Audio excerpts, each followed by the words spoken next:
Ô, irmão, não. Vamos começar já assim, não. Troca esse BG, pelo amor de Deus, velho. Eu, hein? Não. Vamos de novo. Então vamos de novo. Sim, você está aqui. Não, você não veio aqui me ver, você está aqui porque você na descrição desse canal encontrou que nós vamos falar sobre Taleb e seu livro Antifrágil. Esse é o canal do Boss. O Boss Tá On é um ecossistema de conteúdos com muita coisa bacana para você. Bom, hoje nós vamos falar então sobre o livro do Taleb, o Antifrágil, o que seria ser antifrágil, e a explicação que o próprio autor nos traz, eu acho que define bem a sua ideia. Imagine você então receber uma caixa, e nessa caixa tem um determinado conteúdo e na caixa está escrito frágil. Você arremessa essa caixa no chão, eu espero que não tenha um iPhone 15 lá, mas possivelmente ele vai se quebrar. Agora imagina que você pega essa mesma caixa e arremessa ela no chão e de repente o conteúdo interno dela não se quebra, ele resiste à queda. O que o Taleb vai dizer é que essa não seria a definição de antifrágil. Essa seria talvez a definição de algo que é robusto, que tem resiliência, que é capaz de suportar um estressor. Na verdade, para o autor, o que seria antifrágil, que seria de fato contrário à fragilidade, é quando eu arremesso alguma coisa no chão, ao invés de se quebrar ou resistir, ele vai se consertar.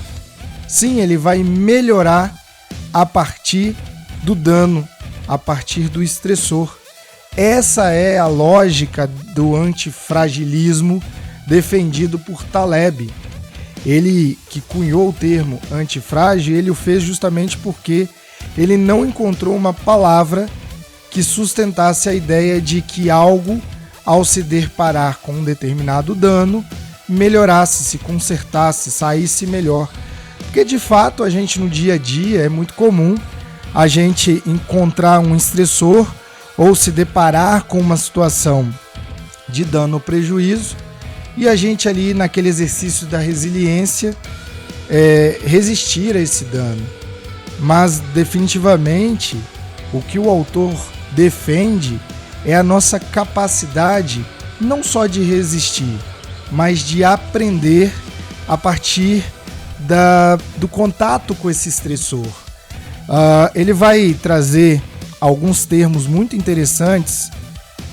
Um deles é a hormese, que a hormese nada mais é do que justamente esse conceito. Ela existe hoje na própria medicina, na saúde de maneira geral. A gente encontra muita aplicação do conceito da hormese. O que é isso? É justamente na presença de um determinado estressor ou dano, você tem um benefício, você tem uma melhora. Na prática esportiva isso é muito comum, você se deparar com a hormese. Por exemplo, imagina um corredor. Correr gera um estresse para o seu organismo. E na busca por se adaptar, na busca por se adequar a esse estresse, o seu corpo ele se beneficia desse estressor. Claro que isso é até um determinado nível de exposição. Se você mantiver o estressor aumentando a sua escala, aumentando o seu tempo, obviamente você pode gerar a falência do organismo, justamente porque a hormese ela vai acontecer até um determinado ponto. Aonde a gente vê isso com muita clareza? A vacina. Você tem ali o vírus encapsulado, ele é aplicado no organismo. O organismo, então, para se defender, ele aprende sobre a composição desse organismo, ele cria anticorpos. Esse é um conceito de hormese e esse é um conceito de antifragilidade do Taleb. A antifragilidade que ele vai definir também, é claro, ela é muito voltada aos mercados, ao trabalho de maneira geral. Nós temos uma forte tendência, nós administradores, economistas, temos uma forte tendência a buscar o controle da situação. E para isso, muitas vezes, a gente faz um olhar sobre o futuro, onde a gente tenta justamente eliminar estressores, mitigar danos. E quando a gente faz isso, a gente tenta combater a volatilidade, a aleatoriedade das coisas. Só que, irmão, sossega aí. O mundo é VUCA. O que significa isso? Volátil, incerto, complexo e ambíguo. Essa ambiguidade a gente pode entender ela como aleatoriedade, porque o mundo vai nos oferecer o que o próprio Taleb, num outro livro chamado A Lógica do Cisne Negro, vai nos oferecer justamente um fator imprevisível. Na Lógica do Cisne Negro, o autor ele defende justamente a nossa incapacidade de prever o que a gente desconhece. Afinal de contas, ninguém cogitava um cisne negro até um dia que alguém avistou no lago um cisne negro. A mesma coisa se dá nos fatores da economia, por exemplo. O que seria esse cisne negro que o Taleb tanto defende? Propõe, na verdade, né? É que justamente quando você faz ali a sua previsão, você é incapaz de prever o cisne negro. E o cisne negro, ele é algo que vai impactar todo o sistema. Haja visto a pandemia, haja visto a crise imobiliária nos Estados Unidos. São situações imprevisíveis que são frutos, muitas vezes, de fatores de variação, logo da volatilidade e da aleatoriedade. Então nós precisamos justamente aprender a nos beneficiar a partir desse mundo complexo, desse mundo caótico. Tem um outro termo que ele usa que eu acho muito interessante, que é a iatrogenia, quando ele vai defender a ideia da intervenção ingênua. O tempo todo, nós administradores, nós que gerimos empresas, temos a forte tendência a desejar intervir sobre qualquer assunto, sobre todos os fatos, sobre todas as cenas. Qual é o problema? Quando você faz uma intervenção simplesmente porque alguém disse que precisa, você entra cheio de ingenuidades. E ao invés de você permitir que a própria aleatoriedade do fato ou a própria inércia sua resolva, você vai fazer uma intervenção e muitas vezes o dano que você vai causar é muito maior do que o benefício de não ter feito nada. O autor não defende não se fazer nada. Ele defende a ideia de que você precisa analisar e empreender força naquilo que é necessário. Aqui vale um parêntese importante, uma migração direto para a Grécia, lá no Zenão, e também passando ali por Roma, quando a gente vai falar de Marco Aurélio, de Sêneca, também do Manual de Epiteto, sim, um grande pensador estoico, estamos falando de estoicismo. O estoicismo, por sua vez, e aqui eu vou utilizar Epiteto para defender uma ideia, de que metade dos problemas do mundo é sua responsabilidade e outra metade não. Muitas vezes a gente quer fazer intervenções em coisas que não competem. E a gente precisa aceitar a ideia de que a gente não controla tudo, né? A gente não controla a todos. Há situações que naturalmente vão acontecer e você não tem nenhuma ação sobre isso. Como um bom estoico vai defender, não perca tempo com isso. O seu tempo é muito precioso. Você precisa se concentrar naquilo que de fato você tem ação, nessa metade que compete a você. Sêneca vai trazer, por sua vez, a importância do tempo, em não perder tempo, porque o tempo é o seu bem mais precioso. É por isso que a maioria dos estoicos não tem essa visão ou adoração pela morte. É só uma situação que vai acontecer e ponto. Então o que eu preciso fazer como um bom estoico?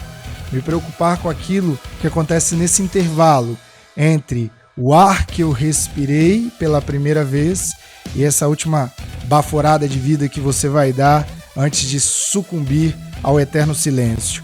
O que você vai fazer nesse meio tempo? Você vai viver. E qual é uma vida que vale a pena ser vivida? Como diria Clóvis de Barros, para um estoico, a vida que vale a pena ser vivida é uma vida de excelência.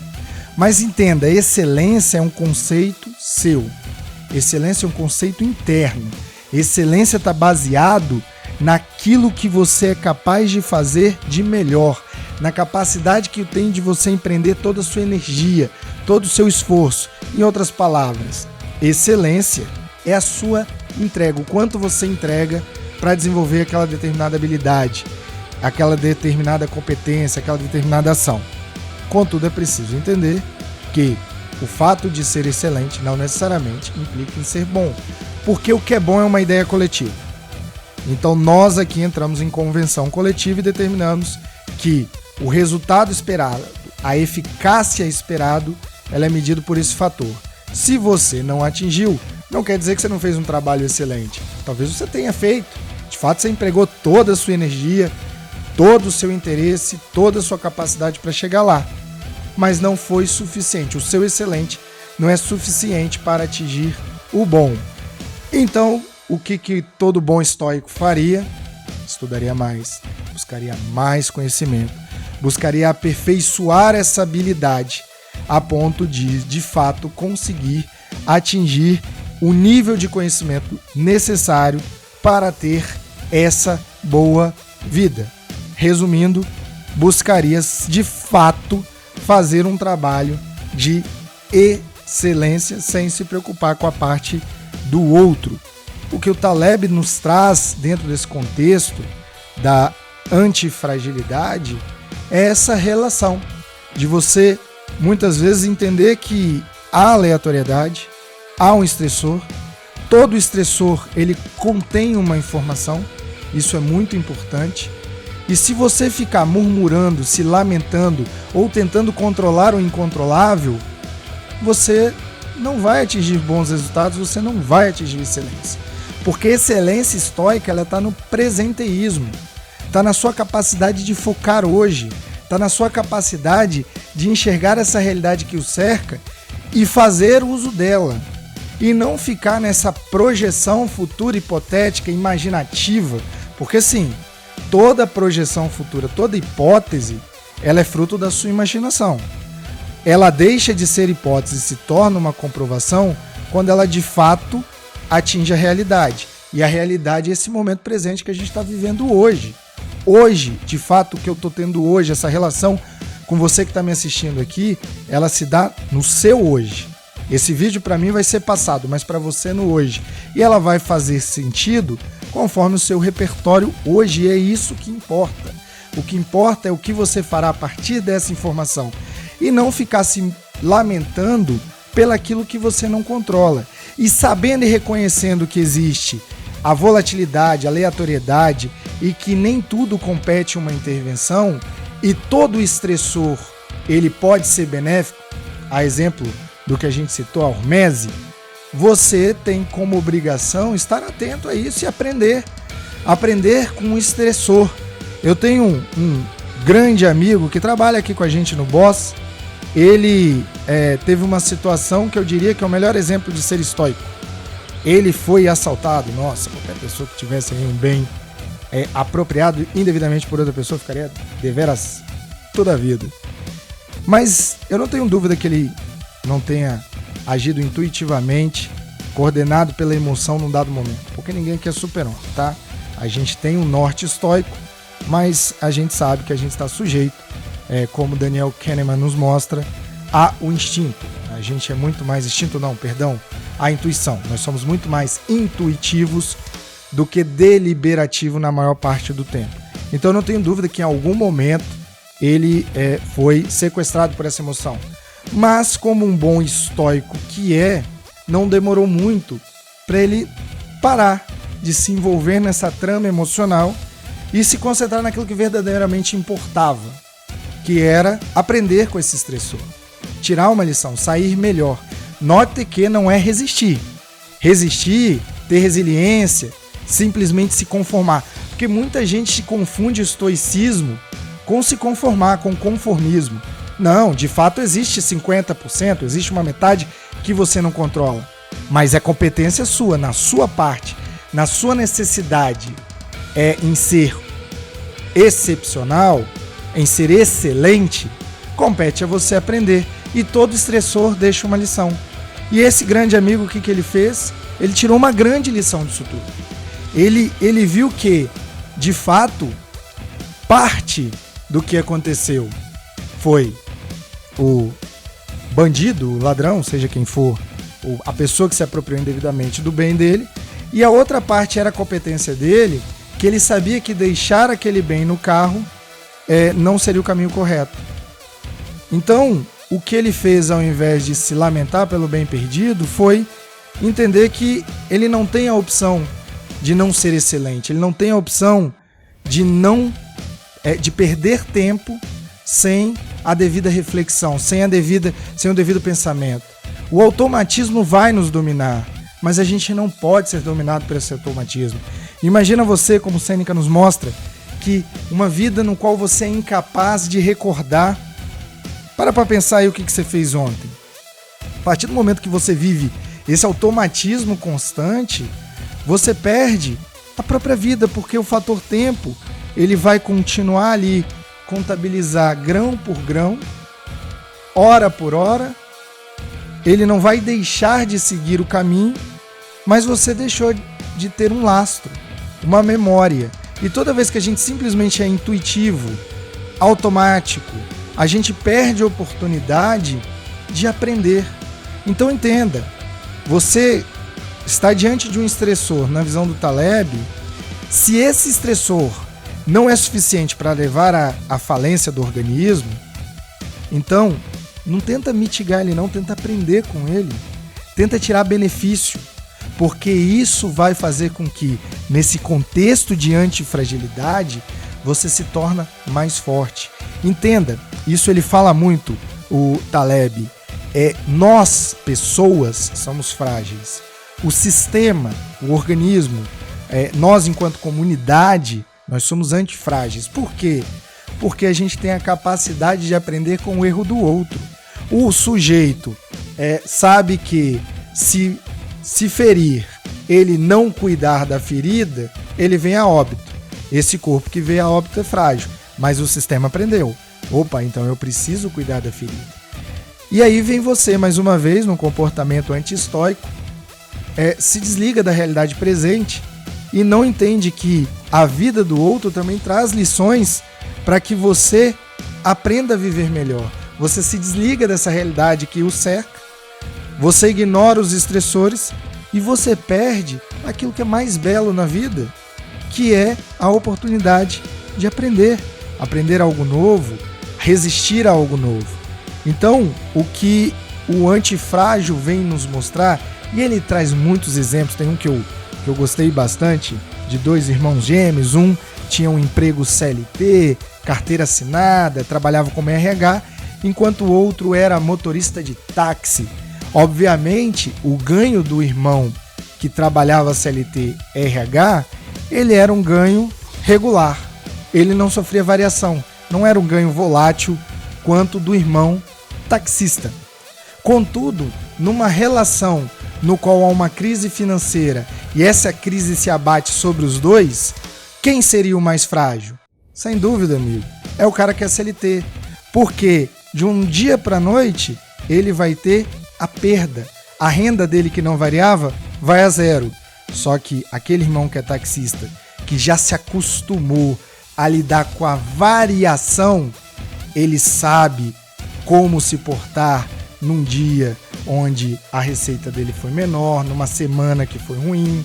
Por quê? Porque ele não tem a certeza do tamanho do ganho dele. Claro que proporcionalmente, quando você vai fazer essa análise, você acaba reconhecendo que ao final do ano, os dois chegam praticamente com o mesmo montante.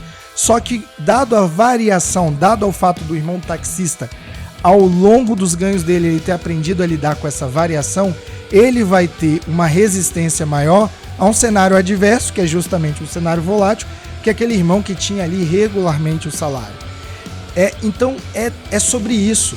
Não refutem, não tentem apenas mitigar todo e qualquer estressor, todo e qualquer dano. Às vezes você vai fazer essa hormese, onde você vai sair mais forte, melhor com o aprendizado. Não ache que tudo, o alecrim dourado necessita de você. Não, há situações em que a omissão ou o não fazer é o melhor caminho. Imagina você, pensa no seguinte, essa é uma crítica que o Taleb faz. Se você de repente deu uma topada no dedo e você vai ao hospital, possivelmente eles já vão te medicar, eles já vão fazer uma intervenção, te dar um remédio para dor. Mas você de fato precisava desse remédio? De fato, se você ficasse em casa, não havendo nenhum dano significativo, seu próprio corpo não trataria daquela situação. Então você entende que nem tudo cabe uma intervenção. E a mesma coisa no trabalho. No trabalho, às vezes a gente tem mania de intervir em tudo. A gente quer intervir em todas as atividades. Qual é o problema? Na ânsia de não ter variações, um cisne negro surge e a gente é incapaz de sobreviver. O que é esse cisne negro? Como eu disse no começo do vídeo, eu sei que eu já falei muito e você deve estar cansado, mas isso aqui é YouTube e se você tiver a fim de cortar, você corta, tá, irmão? Mas se você chegou até aqui, muito obrigado, então não deixa de curtir, comentar e seguir o Boss. O Boss também tem muito conteúdo de podcast. De vez em quando a gente acerta nos convidados, de vez em quando erra, mas não tem problema não. Tem 3 feiosos lá que estão sempre lá tentando trazer alguma coisa de mercado. E olha, por falar de antifragilidade, olha como é que a gente lida com o mercado aqui. Porque é isso, cara. O mercado é um estressor. Ele não vai parar para você aprender. Ou você entende que você está num ambiente volátil, incerto, que você está num ambiente complexo e ambíguo, ou você, irmão, vai estar a passeio. E quem está a passeio perde por acreditar que a foto é mais importante que a paisagem. Não, irmão. A foto é só um registro. Mas tá lá, sentir o cheiro, sentir o clima, viver essa atmosfera é que vai gerar de fato aprendizado. Se você gostou desse vídeo, então realmente curta, manda pra galera aí. Não sei se a gente vai fazer outro, então tudo depende do resultado desse. Tem mais coisa para falar do Taleb? Tem, mas se você quiser também que a gente faça um vídeo mais completo, trazendo outros exemplos do contexto da antifragilidade, a gente faz também para você.